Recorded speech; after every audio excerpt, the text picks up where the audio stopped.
Tramitam no Congresso Nacional vários projetos que querem mudar significativamente a principal lei ambiental do país. E para falar mais sobre esse tema, nós vamos conversar agora com o professor de Direito da UFG, José Antônio Titzman. Olá, muito obrigada pela presença. Boa tarde, obrigado. Eu que agradeço. Queria que você falasse inicialmente o que está em pauta nessas discussões que pretendem fazer alterações no Código Florestal. Bom, primeiramente é interessante destacar que a Lei Florestal de 2012, cuja constitucionalidade já foi questionada por meio de 5 ações, 4 ações de inconstitucionalidade e uma declaratória de constitucionalidade, ela representou alguns passos atrás no que diz respeito à legislação anterior. E o próprio questionamento da constitucionalidade da Lei Florestal de 2012 já ensejou uma grande insegurança jurídica, que é o que nós estamos vivenciando hoje novamente. Até mesmo parte do setor do agronegócio entende que isso tem que ser resolvido de uma vez e se aplicar essa norma que hoje vigora, que é a Lei 12.651.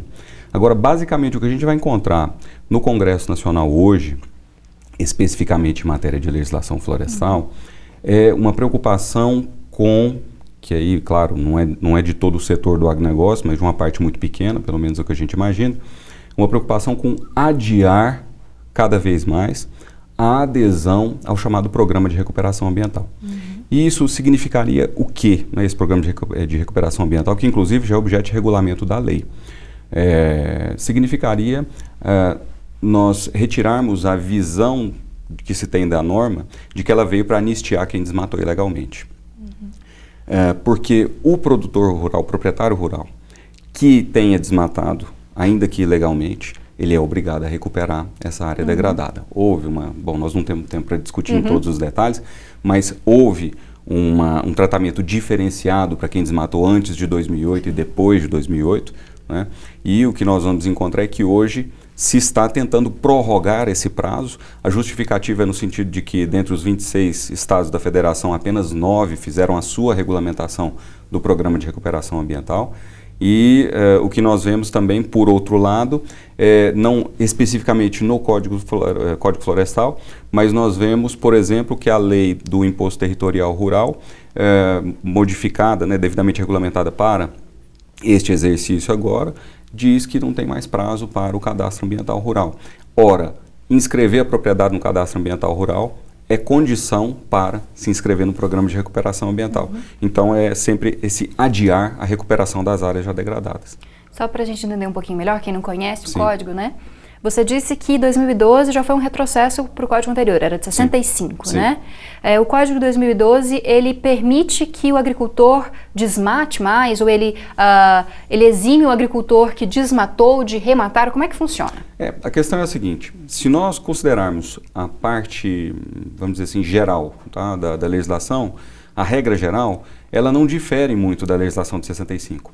Agora, quando se contemplam algumas situações específicas, dadas sobretudo a partir de um conceito que veio para a lei, que é o conceito de área rural consolidada, aí nós vamos encontrar uma série de exceções, e é nessas exceções que está o problema. Porque, ainda que eu fale na obrigatoriedade de recuperação dessas áreas, eu tenho uma obrigação de recuperar muito menos do que é a regra geral. E aí reside um grande problema, em relação a esse retrocesso. Afortunadamente, o STF ainda se pronunciou sobre algumas questões importantes, como por exemplo a questão das nascentes, ou ainda da vegetação margem de curso d'água. Isso foi revertido pelo STF, como outras poucas coisas, mas enfim, é uma norma que tem as suas imperfeições. Agora, se a cada momento nós estivermos pensando no nosso parlamento, devido à pressão de alguns setores, não, vamos modificar isso aqui novamente, vamos então flexibilizar ainda mais, palavra de ordem hoje é flexibilizar.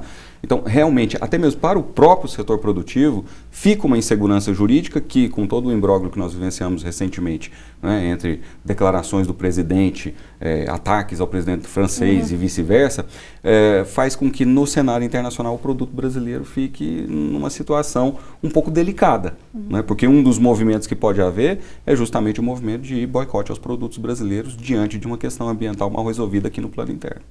Já que você falou disso, a última questão polêmica foram as queimadas na Amazônia, que ainda continuam, e que virou assunto internacional.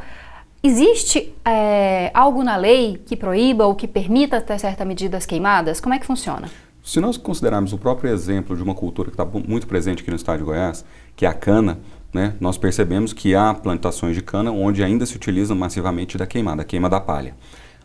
Então, a queimada controlada e devidamente autorizada pelo órgão ambiental, isso não há qualquer problema sob o ponto de vista da nossa legislação. Então, existe essa autorização. Mas aí não seria queimar uma mata? Não. Agora, o incêndio criminoso, como nós vimos situações recentemente, tanto na região amazônica, como na nossa região do Cerrado, que eu entendo que a discussão, inclusive internacional, deixa de lado o Cerrado, né? É muito importante lembrarmos que no Cerrado nós temos um problema muito grande também sobre esse aspecto do desmate, da ocupação desenfreada de áreas, mas nós vimos situações recentes também quando houve lá aquela queimada no Parque Nacional da Chapada dos Veadeiros. Então, assim, a queimada provocada ilegalmente, ela vai ser crime ambiental, sob o ponto de vista da Lei de Crimes Ambientais de 98, inclusive com algumas agravantes, como é o caso de colocar em risco a vida de populações, né, estruturas, etc. Então, é crime quando eu penso na queimada que não é feita de maneira controlada e devidamente autorizada. Tá certo. Queria agradecer a sua presença, muito obrigada. Sou eu que agradeço.